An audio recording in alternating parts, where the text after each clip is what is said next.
तर सुधीर मुनगंटीवार यांच्यावर कारवाई व्हावी असं संजय सावंत यांनी म्हटलंय। निवडणूक आयोगाकडे मुनगंटीवारांची तक्रार केली आहे असं देखील यावेळेला सचिन सावंत यांनी म्हटलंय। पराभव दिसत असल्यानं मुनगंटीवारांचा तोल ढळल्याचं देखील सचिन सावंत यांनी म्हटलंय।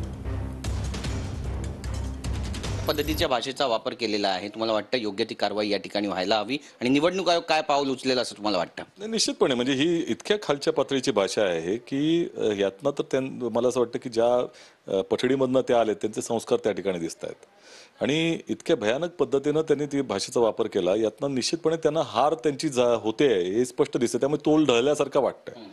परंतु ही भाषा ही महाराष्ट्राच्या संस्कृतीची भाषा नाही, राजकीय संस्कृतीची भाषा नाही आणि या भाषेमध्ये उत्तर द्यायला आम्ही त्या ठिकाणी सक्षम आहोत।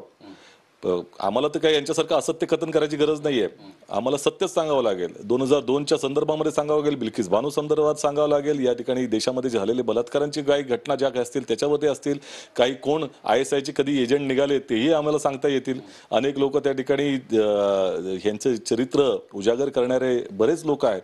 त्यामुळे परंतु ह्या तऱ्हेची भाषा खपवली जाता कामा नये आणि निवडणूक आयोगानं, केंद्रीय निवडणूक आयोगाने स्पष्ट केलंय की आम्ही अशा पद्धतीनं कुठल्याही तऱ्हेची वक्तव्य खपवून घेणार नाही आणि म्हणूनच अनेक लोकांना नोटीस त्यांनी पाठवली।